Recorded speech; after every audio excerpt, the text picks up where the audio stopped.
इस मामले में मेरे साथ जुड़े हुए वरिष्ठ पत्रकार और राजनीतिक विश्लेषक प्रद्युमन जोशीला जी पूरी तह में जाएंगे मामले के। प्रद्युमन भाई राम राम। राम राम जी, सभी दर्शकों को नमस्कार, राम राम। राजनीति की दुनिया की बात करें तो साथियों, कांग्रेस पार्टी में जो हाहाकार मचा हुआ है, हरियाणा में जब से विधानसभा चुनाव के अंदर हार हुई है तब से लेकर अब तक कांग्रेस में जो आपसी कलह मची हुई है वह थमने का नाम नहीं ले रही। और अब तो मामला यहां तक पहुंच गया है कि जो हुड्डा गुट के अंदर जो हुड्डा के ही लोग माने जाते थे, अब उन्होंने स्वयं हुड्डा पर आरोप लगाने शुरू कर दिए हैं। पहले होता था क्या कि दोनों गुटों की आपसी लड़ाई दिखाई देती थी। कभी सैलजा गुट हुड्डा गुट पर आरोप लगाता था और कभी हुड्डा गुट सैलजा गुट पर आरोप लगाता था।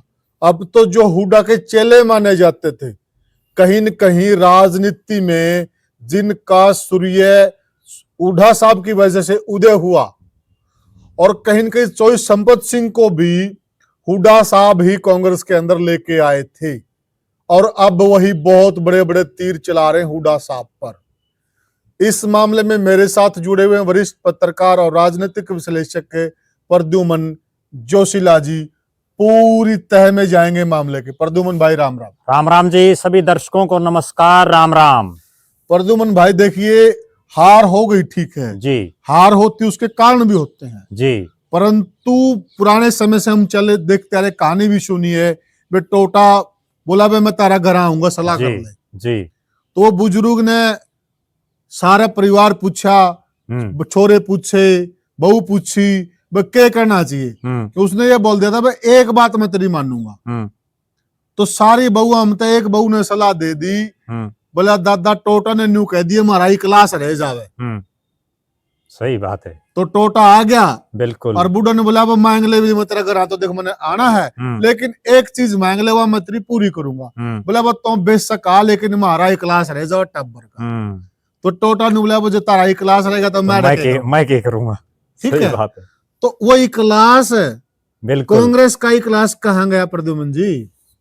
देखो, निश्चित रूप से जब हार हो जाती है ना, हाँ, तो कोई भी आदमी हो वो खुद की कमी को तो स्वीकार करता नहीं, और वो दूसरों पर जो है कहीं ना कहीं आरोप लगाते रहते हैं। और ये लगातार आज से नहीं, बहुत सालों से राजनीति में चलता रहा है और आगे भी चलता रहेगा जी। अब जिस आदमी की टिकट कट जाती है उसको तो टिकट कटने का दुख होता है, और वो ये कहता है कि मेरी फला नेता ने टिकट कटा दी, मेरी फलाने ने कटा दी, मेरी धिकड़े ने कटा दी। और जो हार जाता है वो फिर ये कहेगा कि मैं फलाने ने हरवा दिया, उसने दूसरे के वोट डलवा दिए, उसने तीसरे के डलवा दिए।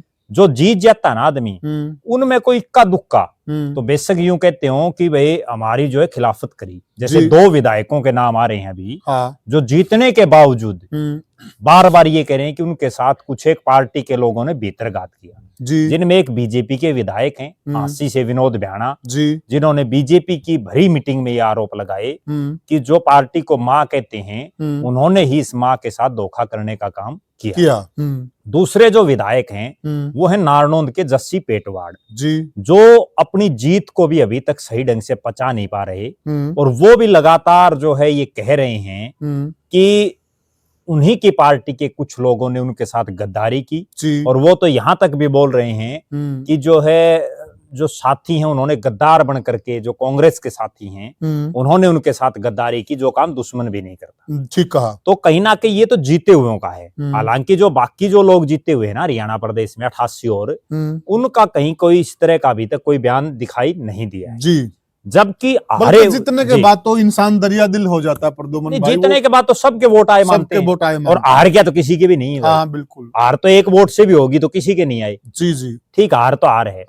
जब ये आरोप लगा रहे फिर कोई बड़ा कारण है, जबकि हाँ बिल्कुल, जबकि अब जो बात है वो ये है कि कांग्रेस के ही नेता अपनी ही पार्टी के नेताओं पर आरोप लगा रहे हैं, और उनका आपस में लेवल ये देखिए कि जिस नेता का जो लेवल है, एक बड़ी गंभीर मैं बात बता रहा हूं, जिस नेता का राजनीति में जो कद है वो अपने से ऊपर के कद के नेता के ऊपर आरोप लगा रहा है। जी बिल्कुल सही वो अपने बराबर वालों को नहीं टोक रहा, वो अपने से ऊपर वालों की बात कर रहा है।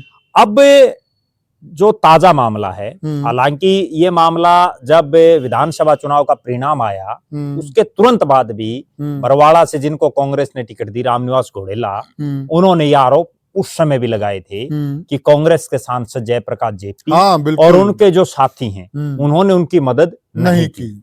अब मैं इसमें अभी जो मकर संक्रांति के दिन उन्होंने एक कार्यक्रम किया जिसके बाद से कंट्रोवर्सी और ज्यादा, जो जैसा आपने कहा कि हुड्डा के चेलों में ही ये कंट्रोवर्सी और बढ़ गई है। और अब तो वो ये रूप ले गई है कि एक दिन एक गुट प्रेस कॉन्फ्रेंस कर रहा है, दूसरे दिन दूसरा गुट प्रेस कॉन्फ्रेंस कर रहा है जी। तो कहीं ना कहीं उस घर की बात को, जो पार्टी के फोरम पर बात होनी चाहिए, उसको उन्होंने तो सार्वजनिक रूप से ले आई। बिल्कुल। अब इस मामले में पार्टी आलाकमान को तुरंत प्रभाव से संज्ञान लेकर के और जो भी ये इस तरह की बातें कर रहे हैं, जो पार्टी प्लेटफॉर्म से बाहर बातें कर रहे हैं, जी। उनको पार्टी से निकालना चाहिए। जी बिल्कुल। अब जो गंभीर बात है वो ये है कि मकर संक्रांति के दिन जो कार्यक्रम हुआ उसमें कांग्रेस के 5 नेताओं ने वहां मुख्य रूप से भाषण दी।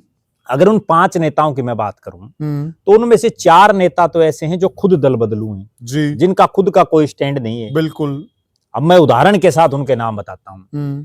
रामनिवास घोड़ेला का राजनीतिक रूप से कुछ नहीं था। रामनिवास घोड़ेला बिल्कुल 2009 में वो नड़वा विधानसभा क्षेत्र से टिकट मांग रहा था और बैकवर्ड सेल का जो है उनके पास पद था। उसके बाद हुआ ये कि नया परिसीमन हुआ, गिराय हल्का तोड़ दिया गया जी। और गिराय से प्रोफेसर छत्रपाल सिंह उस समय विधायक थे। बिल्कुल। बरवाड़ा से उस समय जयप्रकाश जेपी के भाई रणधीर सिंह धीरा विधायक थे जी। और जयप्रकाश जेपी उस समय सांसद थे 2004 से और 9 के बीच। बिल्कुल। बाद में वो चुनाव हार गए। हाँ जी। फिर क्या हुआ, बरवाड़ा की उस सीट पर उस समय एक बड़ा जबरदस्त नारा चला था कि भूपेंद्र सिंह हुड्डा एक ऐसा नेता है जिसने हरियाणा की राजनीति के 3 उभरते हुए जाट चेहरे थे। वो 3 उभरते हुए जाट चेहरे थे। चौधरी धर्मवीर सिंह जी, जो तोशाम से विधायक थे, उससे पहले उस समय वो बारडा से थे 2005 से 9 में, उससे पहले वो तोशाम से भी रहे जी। और प्रोफेसर छत्रपाल सिंह जी और जयप्रकाश जेपी जी, भाई तीनों का पक्का इलाज हुड्डा साहब ने कर दिया जी। और वो इलाज इसलिए कर दिया कि तीनों को अपने मूल हलके की बजाय दूर दूर से चुनाव लड़ा दिया। बिल्कुल सही कहा। पूरे हरियाणा में वो बातें उस समय चली थी। हो सकता है जो यंग ब्लड है उनको उन चीजों का ना पता हो। तो उस समय ये हुआ था कि हुड्डा साहब ने 2 डाडियाड़ियां का इलाज कर दिया और ऐसी जगह फंसा दिए, जिक्र चलता था, बड़ी सुर्खियां चली थी उस समय। बिल्कुल। और मैं खुद भी उस समय हर रोज का अखबार निकालता था। तो बात ये थी कि 2 डाडी वालों का इलाज हुड्डा साहब ने कर दिया। उन्होंने ये किया कि धर्मवीर को तो बारडा से और 200 किलोमीटर दूर जाकर के सोना से टिकट दे दी जी।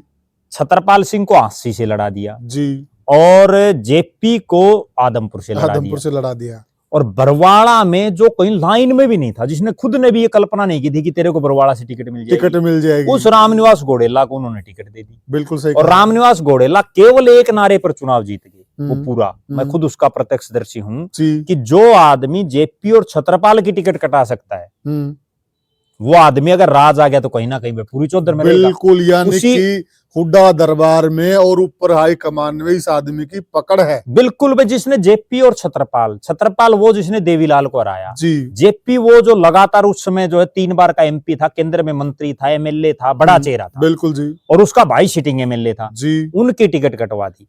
उसके बाद यहाँ से अजका हुआ करती उस समय हरियाणा जनहित कांग्रेस बीएल, उसने सुभाष टाक को चुनावी मैदान में उतारा था जी। तो 2 कुमार प्रत्याशी थे प्रजापति समाज से जी। और घोड़ेला का तो वहां कुछ भी नहीं था बरवाड़ा में, क्योंकि उसका खुद का मूल गांव तो हांसी में पड़ता कुलाना जी। वो रहता था किरतान, जो नड़वा हल्के में है। और वैसे जो उसका शहर में जो घर था वो था बालसमंद रोड पे, बिल्कुल, जो हिसार शहर में। तो बरवाड़ा से तो उसका कोई लेना देना नहीं था। बिल्कुल सही कहा। उसके बाद जाट वोटर्स ने खूब दरिया दिली दिखाते हुए उनको वोट डाला।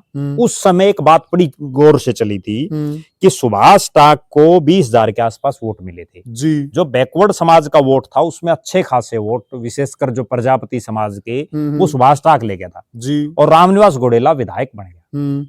विधायक बनने के बाद 5 साल में बहुत साल का उनके खिलाफ हो गया, क्योंकि उन्होंने कोई विशेष काम तो किए नहीं हल्के जी में। जी बिल्कुल। ठीक है, कुछ एक अपने जो उनके चेले चपाटे कह लीजिए या उनको छोड़ करके बाकी हल्के की तरफ कोई ज्यादा वहां में रहे। जी जी।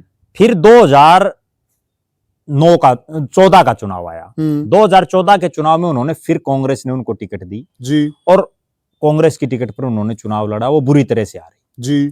फिर जो मैं दल बदलू की बात कर रहा हूं ना, 2019 में कांग्रेस ने उनकी पहली बार टिकट काट दी जी। और टिकट काटते हुए निर्दलीय चुनाव में खड़े। बताओ वो कहां के पार्टी के हितैषी हैं, कहां वो चौधरी भूपेंद्र सिंह हुड्डा के हितैषी हैं, कहां वो कांग्रेस के हितैषी हैं। जिस शख्स को हल्के से बाहर के आदमी को जेपी और छतरपाल की टिकट काट करके टिकट दी गई हो और 2 योजना लगातार टिकट देने के बाद जब तीसरी बार उनकी टिकट काटी तो उन्होंने पार्टी जो जिसको मां कहते हैं उस मां से धोखा कर लिया, लात मार दी उनको और फिर वो बुरी तरह से हार गए चुनाव जी निर्दलीय। उसके बाद 2024 में उनको फिर टिकट मिल गई। प्रद्युमन भाई बीच में एक चीज और ले लीजिए, देखिए जो कांग्रेसी हैं जी और जो कहीं न कहीं टिकटार्थी भी थे, लाइन में थे हल्का बरवाला से जी, उनका ये कहना है बे छाज तो बोले छालनी के बोले जी, जो जीती हुई सीट थी बरवाला विधानसभा लोकसभा चुनाव के अंदर है जी, साफ पता लग रहा था, मार्जिन ज्यादा नहीं था जी। बे यहां से इस बार जिस प्रकार की लहर थी, जिस प्रकार का वातावरण था और जो किसान लोग एक्टिव थे जी, उस हिसाब से कि इस बार यहां से कांग्रेस का जीतने वाला है, टिकट चाहे किसी को भी दे दी जाए, इस प्रकार की बातें चलती थी। उस जीती हुई बरवाला की सीट पे जो प्रतीत हो रही थी, यहाँ पे ये बुरी तरह से हार गए और फिर किस मुंह से ये आरोप लगा रहे, ऐसा कहना है जो टिकटों की लाइन में थे। देखो निश्चित रूप से फिर जब उनको जो आप बात कर रहे हो 2024 में चुनाव में जब टिकट मिली, हाँ, उसके बाद मैं एक बड़ी गंभीर बात कह रहा हूं कि इस चुनाव में कांग्रेस बरवाड़ा से जीती हुई दिखाई दे रही थी। क्यों जीती हुई दिखाई दे रही थी जी कि बीजेपी ने तो वहां से हल्के से बाहर का एक कैंडिडेट उतारा था जी, जबकि रामनिवास घोड़ेला 2009 से तो पहले ठीक हल्के से बाहर के थे जी जी, लेकिन जब वो 9 में विधायक बने तो उसके बाद वो बरवाड़ा में एक्टिव थे। ये हम इस बात की बड़ी उनकी एक दाद भी देते हैं कि उन्होंने 15 साल लगातार मेहनत भी की, इसमें कोई शक नहीं, ठीक है। लेकिन मेहनत के ऊपर जो उनका घमंड है वो कहीं ना कहीं हावी रहा और वो घमंड इस चीज का कि मैं बैकवर्ड का बहुत बड़ा नेता हूं या मैं अपने दम पर चुनाव जीत जाऊंगा।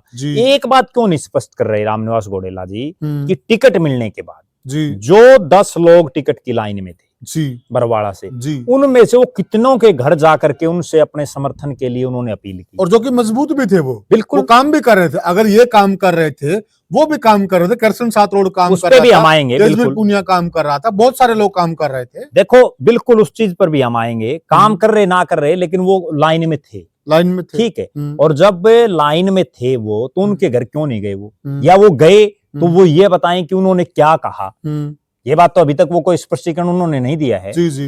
दूसरी तरफ उनके साथ जिन लोगों ने मंच पर, एक बार हम उस सारे कंक्लूजन पर आएंगे, जो 4 नेता और बोले उनमें प्रोफेसर संपत सिंह बोले। प्रोफेसर संपत सिंह इनेलो का बड़ा चेहरा थे, उसके बाद वो कांग्रेस में आई, कांग्रेस ने जब उनकी टिकट काट दी तो बीजेपी में चले गए, बीजेपी से फिर उल्टे कांग्रेस में आ गए, इस बार फिर उनकी टिकट काट दी गई, तो कहीं ना कहीं वो भी पार्टी के लिए लॉयल तो नहीं हुए। बिल्कुल सही कहा। फिर अगले लॉयल्टी की बात है तो प्रद्युमन भाई, चौधरी संपत सिंह के लिए देवीलाल परिवार ने जो किया जी शायद ही कोई किसी को कर सकता है, वो उनके लॉयल नहीं रहे। देखो निश्चित रूप से गृह और वित्त जैसा विभाग किसी एक शख्स को देना जी, और एक तरह से ये कह सकते हैं कि चौटाला और देवीलाल जी के बाद वही सर्वेसर्वा थे, ठीक है। उसके बावजूद उन्होंने जिस हालात में पार्टी छोड़ी, उन्होंने पार्टी ये बात कहकर लोग तो ये कहते थे कि मुख्यमंत्री कार्यालय यही चलाते हैं, बिल्कुल ऐसा बोलते थे। उसमें भी देखो एक किंवदंती है, हर जगह चलती है, क्योंकि चौटाला साहब ज्यादा पढ़े लिखे नहीं थे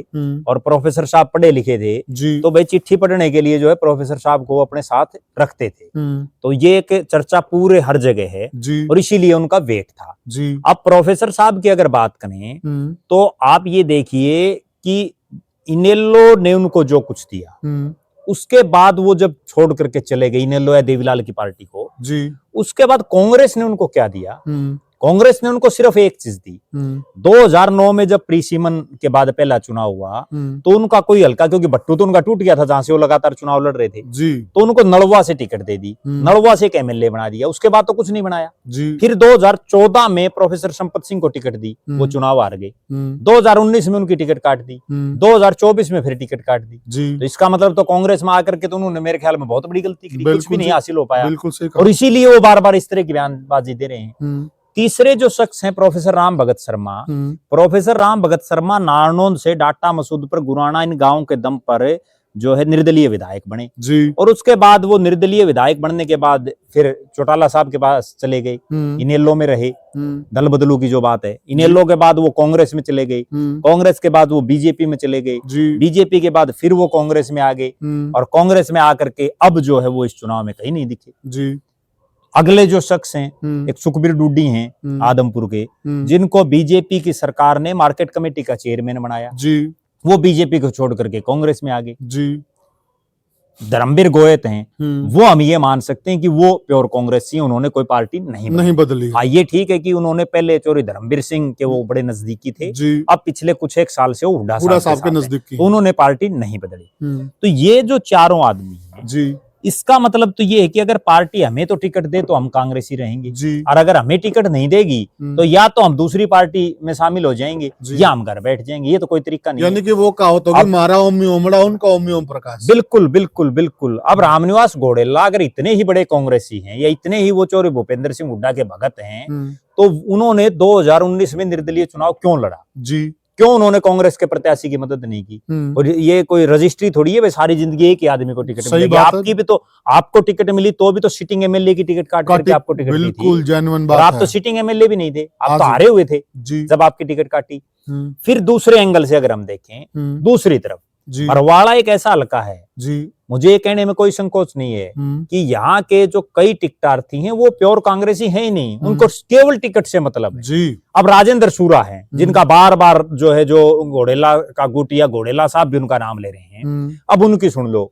2010 में उनको जिला परिषद का चेयरमैन बनाया हुड्डा साहब की सरकार ने जी। और 2014 में जब उनको टिकट नहीं मिली तो वो चेयरमैन होते हुए निर्दलीय चुनाव लड़ गए, तो वो भी कहाँ के प्योर कांग्रेसी हुए। बिल्कुल। फिर वो तुरंत नेता बदल देते हैं, कभी रणदीप सिंह सुरजेवाला का झंडा उठा लिया, कभी हुड्डा साहब का उठा लिया, कभी जयप्रकाश का उठा लिया। तो यहाँ के जो कांग्रेसी है ना उनको सिर्फ और सिर्फ, और अकेले बरवाड़ा तो मतलब ठीक है सुर्खियों में है, बल्कि पूरे हिसार जिले में ये है कि ज्यादातर कांग्रेसियों को केवल टिकट चाहिए जी, उनको और कोई मतलब नहीं है। बिल्कुल। और जिसकी टिकट कट गई वो दूसरों ही टांग खींचनी शुरू कर देता है। टांग इसलिए खींचते हैं, गलती उनकी भी नहीं है, क्योंकि ये जो टिकटार जिनको टिकट मिल जाती है ना वो उनको पूछते ही नहीं जी। बिल्कुल।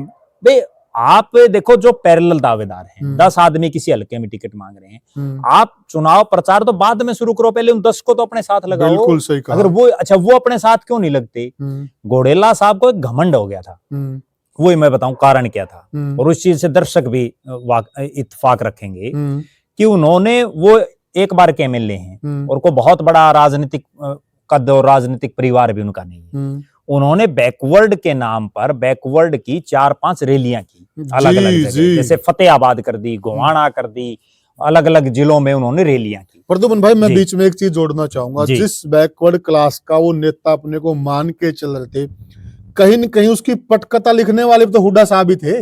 देखो निश्चित रूप से हुड्डा साहब थे, और मैं तो एक बात और कहता हूँ जो बड़ी कड़वी सच्चाई है कि वो बैकवर्ड के नेता है ही नहीं। बरवाड़ा की जनता ने भी उनको बैकवर्ड का नेता, वो तो अपने मन में नेता बने बैठे हैं, उनको बैकवर्ड का नेता तो फिर यहाँ वो होया रणबीर गंगवा हुए।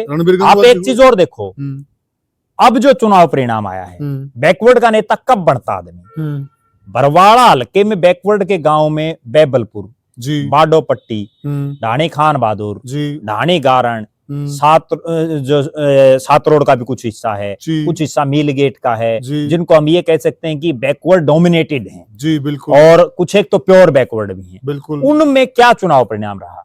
अगर उन गांव में या उन शहरी क्षेत्रों में रामनिवास घोडेला जीते हैं तो वो बैकवर्ड के नेता हैं। अगर वहां रणबीर गंगवा जीते हैं तो फिर वो क्या है नेता है? बिल्कुल। वो तो केवल हुड्डा साहब के नाम पर खा रहे हैं अपना। बिल्कुल। जो और उस सच्चाई समय आने पे उन्हीं को वो सच्चाई को वो नहीं स्वीकार कर रहे अगर वो बैकवर्ड के नेता होते, 2009 में उनके सामने सुभाष टाक ने चुनाव लड़ा, और सुभाष टाक तो कोई बहुत बड़ा चेहरा भी नहीं थे, अजका का भी कोई बहुत लंबा चौड़ा सिस्टम नहीं था, कांग्रेस की तो सत्ता नहीं थी, तब भी जो बैकवर्ड के गांव थे, बिल्कुल, उन गांव में क्या परिणाम रहा? सुभाष टाक के वोट ज्यादा थे, ठीक है, उनमें जैसे शिकारपुर है, रायपुर है, उनमें क्या परिणाम रहा जी। इसके बाद रामनिवास राणा ने चुनाव लड़ा बरवाड़ा से, तब भी रामनिवास राणा और रामनिवास घोडेला दोनों में से किसको ज्यादा वोट मिले जी? उस चीज पर अगर आकलन करके देखा जाए उन बैकवर्ड के एरिया में, आप जाट बाहुल्यों को छोड़ दीजिए, अब भी जाटों के गांव में जितने रामनिवास घोडेला, वो रामनिवास घोडेला के वोट थोड़े ही हैं, बिल्कुल सही। वो वोट हुड्डा साहब के नाम पर, आज हुड्डा साहब को रामनिवास घोडेला छोड़ दो, जिस तरह की अब हालात बन चुकी है, क्योंकि अब छोड़ने के अलावा कोई विकल्प दिखाई भी नहीं दे रहा, बिल्कुल, उसके बाद वो लड़के देखो, बिल्कुल पता चलेगा। बिल्कुल, ये कई बार आदमी इस मुगालते में रह जाता है कि मैंने 4 रैलियां, रैली तो भाई पैसे लगा के ने, या मतलब जो है गाड़ियां भेज के कोई भी कर ले। प्रद्युमन भाई, मेरे को एक बात नहीं समझ में आती, बरवाला हल्का मैंने बहुत अच्छे से कवर किया है चुनाव में जी। मैं सारे गांव में जानकारियां हैं, रिश्तेदारियां हैं, सब भाईचारा है, बरवाला हल्के का हमने चप्पा चप्पा नापा। और जब हम गाँव में जाते थे, चुनाव के दौरान की बातें मैं कह रहा हूँ, लोग वहां ये कहते थे, बहुत सारे लोग हम मिलते थे, चाय पीते थे, कि हम घोडेला को वोट नहीं दे रहे, हम दीपेंद्र हुड्डा को वोट दे रहे हैं, हम भूपेंद्र हुड्डा को वोट दे रहे हैं। हमारे गांव में भूपेंद्र सिंह हुड्डा आए हैं, दीपेंद्र सिंह हुड्डा आए हैं, तब से माहौल पलट गया है, और अब वो उसी हुड्डा जी की बुराई कर रहे हैं।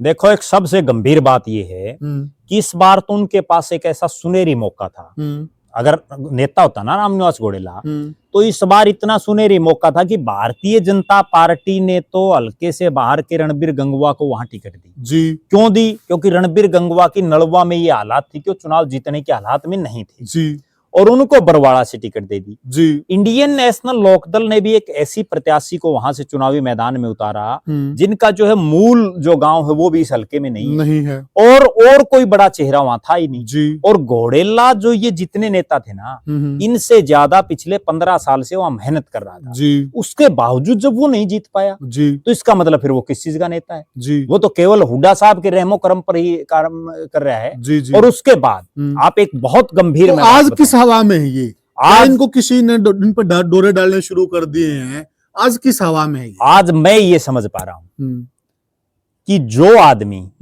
एक वीडियो में हमने पहले ही बोला था, कांग्रेस की इस आंधी में भी नहीं जीत पाया, वो कभी आगे मुश्किल है कि कांग्रेस की टिकट पर दोबारा जीत पाए। हो सकता है इन तमाम नेताओं के जो वहां मंच पर थे जी, इनके दिमाग में एक चीज हो, क्योंकि चारों को तो टिकट नहीं मिली, टिकट जो 5 आदमी मेन थे उनमें केवल घोडेला को मिली है, ना प्रोफेसर संपत सिंह को मिली, ना धर्मवीर गोयत को मिली, ना राम भगत शर्मा को मिली, ना सुखबीर ढूडी को मिली, और सारी टिकट मांग रहे थे। तो अब इनके समझ में या तो ये आ गया होगा कि जब इस बार ही टिकट नहीं मिली तो आगे तुम्हारे को टिकट कैसे मिलेगी। दूसरी बात, रामनिवास घोडेला के दिमाग में एक चीज और आ गई होगी कि जयप्रकाश जेपी राजनीतिक रूप से अब इतना मजबूत हो चुका है कि अब वो इनके पांव नहीं लगने देगा कांग्रेस पार्टी में जिस तरह से ये बोल रहे हैं ना, क्योंकि अब तो ये सीधी टक्कर जेपी से ले रहे हैं। बिल्कुल, ये तो ये कह रहे हैं कि भाई हुड्डा तो हमारा नेता है, लेकिन जेपी ने सारी गड़बड़ कर दी। अब अगली गंभीर बात, जो सबसे बीमारी की असली जड़ क्या है वो मैं बताऊं। राहुल गांधी की रैली, कांग्रेस के सबसे बड़े नेता जयप्रकाश जेपी बरवाड़ा में रैली, और जयप्रकाश जेपी हिसार से 4थी बार के सांसद, सीटिंग एमपी, वो खुद बरवाड़ा से एमएलए रहे जी। उनका भाई बरवाड़ा से एमएलए रहा, बिल्कुल, उनका भाई इस बार भी बरवाड़ा से टिकट मांग रहा था जी। और उनका राजनीतिक वजूद है बरवाड़ा में। कोई आदमी इस वहम में हो ना कि भाई जेपी और जेपी के भाई का वहां कोई वजूद नहीं है, तो वो मन के लड्डू बेशक फोड़ ले, वो मुगालते में है। अब वहां उस रैली में क्यों नहीं रामनिवास घोडेला ने जयप्रकाश जेपी का फोटो लगाया? बिल्कुल सही बात, कितनी गंभीर बात है। जो सिटिंग सांसद आपके बड़े ना बड़े, प्रद्युमन भाई जी, अगर ये शाने होते ना तो लगाना चाहिए था इनको, तो धीरे का भी लगाना चाहिए, धीरे का भी लगाना चाहिए था। ये तो बावड़े हैं, धीरे का भी लगाते, राजेंद्र सूर्य का भी लगाते अगर शाने होते तो ये जिला परिषद का चेयरमैन रहा है। बिल्कुल, वोट मिलते यार, मतलब समझ में नहीं आ रहा कि किस प्रकार की जिस घमंड की हम बात कर रहे हैं ना, मेरे को तो एक लाइन बड़ी स्टीक बैठ रही है कि बरवाड़ा में कांग्रेस नहीं आ रही, बरवाड़ा में घोडेला का घमंड आ रहा है। अगर वो इस घमंड में ना होते कि मैं तो जीत रहा हूँ, मैं तो जीत रहा हूँ, यूं कहने से थोड़ी चीज जाता है। बिल्कुल। अब उनका एक दिमाग में और थी कि मेरा तो नलवा में जनाधार है, मेरा आदमपुर में जनाधार है, मेरा बरवाड़ा में तो मैं हूँ, 80 में है, हिसार शहर में है, वो लोकसभा के भी टिकट मांग रहे थे, कहीं ना कहीं लाइन में थे।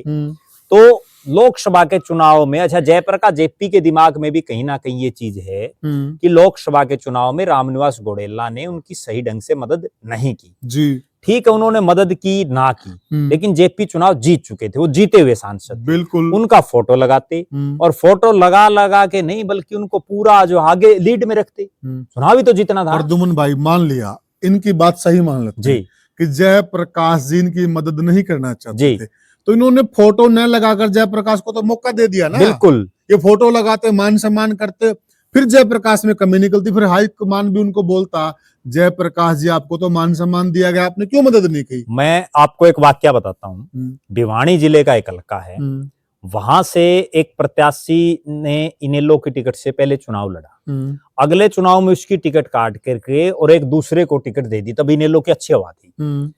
तो 80 रेस्ट हाउस की बातें हैं।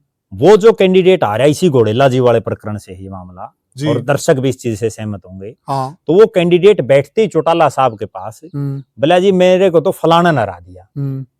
तो चौटाला साहब ने एक बार उनकी तरफ देख के बोले अरे यार, अरे बोले अगर मुझे ये पता होता ना उसका नाम लेके कि वो तुझे हरा सकता है तो मैं टिकट ही उसको दे देता, वो जीत तो जाता। जब उसमें इतना दम है कि वो तेरे को हरा सकता है। अब रामनिवास घोडेला बार बार ये कह रहे हैं कि मेरे को राजेंद्र सूरा ने हरवा दिया, मेरे को सत्येंद्र सारण ने हरवा दिया, मेरे को जो है तेजवीर पुनिया ने हरवा दिया, मेरे को फलाना ने हरवा दिया, सात्रोड ने हरवा दिया। अगर उनने मैं हराने की इतनी ताकत थी तो ये टिकटें उन्होंने दे देती, उन्हीं की बनती थी, हाईकमान भी दे देती है। अगर तन्ने नु बेरा था, घोडेला साहब को ये पता था, आपको ये पता है कि भाई आपको ये इन्होंने हरा दिया, तो आप इन्हीं को दे देते हुए टिकट, मैं हारूंगा तो ले लो यार।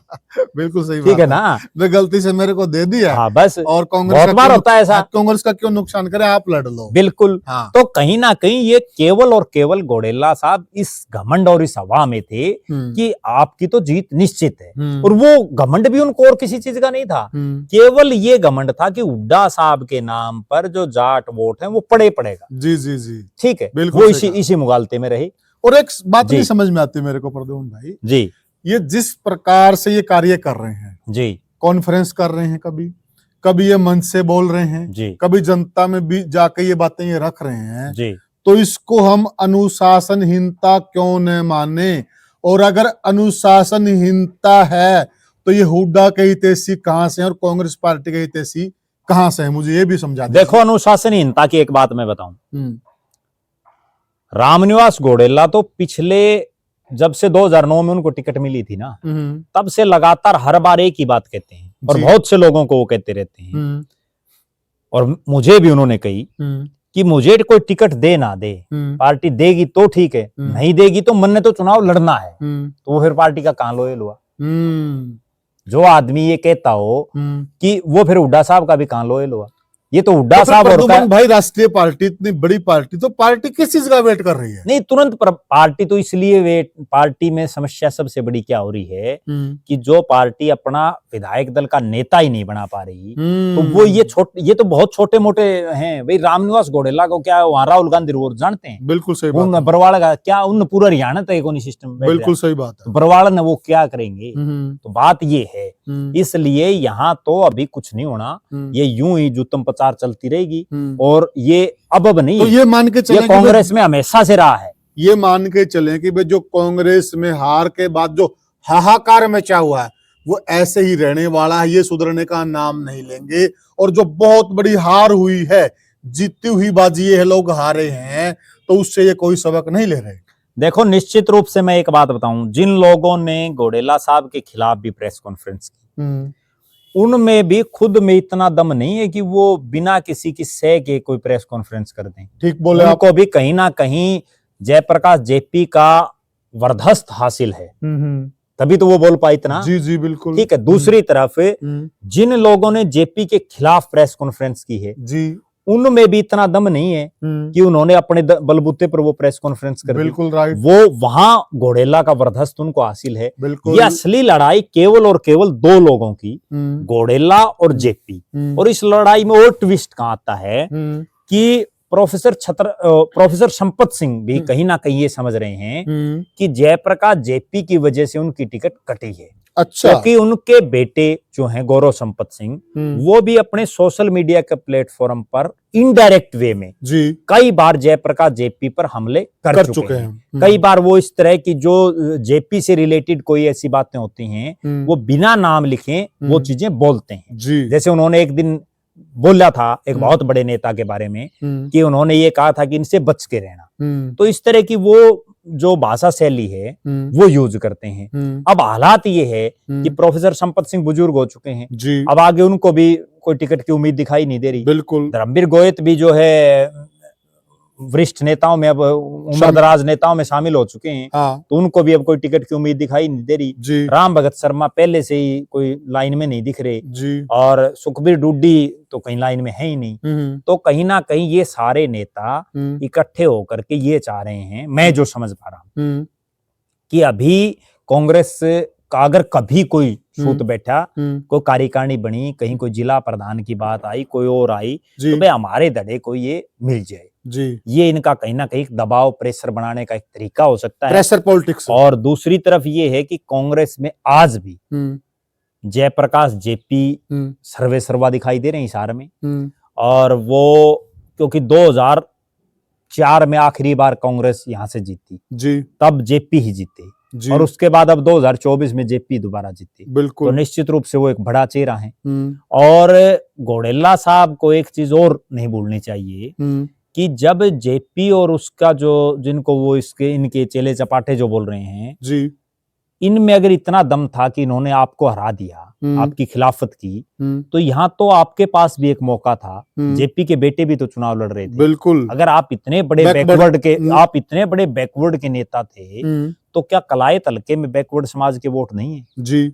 आपने जो है वहां उनकी गोभी आप खोद देते। जी, सही बोले। ठीक है, कम से कम जो बराबर तो हो जाता मामला। हाँ, बिल्कुल, करदा गला करा पाप पुन तो ना। बिल्कुल, लेकिन बात ये है कि कहना आसान है, करना बड़ा मुश्किल है। तो दम तो नहीं है ना। रामनिवास घोडेला अभी भी केवल और केवल भूपेंद्र सिंह हुड्डा की ही छत्र छाया में राजनीति की। बिल्कुल। जिस दिन उनसे बाहर आएंगे ना, तब ये पता चलेगा कि खुद का कितना बड़ा सत्र है। जी। और ये जो पिछली बार उन्होंने निर्दलीय चुनाव लड़ा था, तब भी जो उनको वोट मिले थे, वो भी हुड्डा साहब के ही इशारे पर मिले थे, क्योंकि तब कांग्रेस ने यहाँ शैलजा गुट के प्रत्याशी को चुनावी मैदान में उतारा था। तो कहीं ना कहीं खुद का तो उनका है ही नहीं कोई सिस्टम, और वो फिर भी इतना वो कर रहे हैं। उनको ठीक हार होगी, उसमें उनको ये कहना चाहिए कि मेरी गलती है, कहीं ना कहीं मैं जयप्रकाश जी को इस लेवल पर मेरे साथ नहीं ले आ पाया। जी।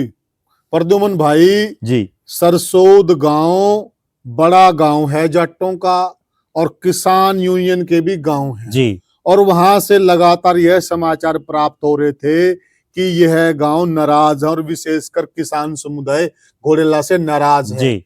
वहां पर दीपेंद्र सिंह हुड्डा ने रैली की, मैं मौजूद था जी, और भरी सभा में उन्होंने कहा कि आप किसी और की तरफ मत देखिए जी, आप केवल भूपेंद्र सिंह हुड्डा और दीपेंद्र सिंह हुड्डा और हमारी तरफ देखिए, चुनाव यहाँ से हम लड़ रहे हैं, यहाँ तक उन्होंने बोला इनके लिए। देखो, जेपी जो एक बात कह रहे हैं ना, वो बड़ी दमदार है कि रामनिवास घोडेला ने जहां जहां जेपी की जनसभाएं करवाई जी, या जहां जहां जेपी ने उनके लिए प्रचार किया, चाहे वो लाडवा में किया, डाबड़ा में किया, सात रोड में किया, या जिस सरसोद की आप बात कर रहे हैं जी, वे वहां तो उनको अच्छे खासे वोट मिले हैं, जीते वहां तो वो जीतते हैं।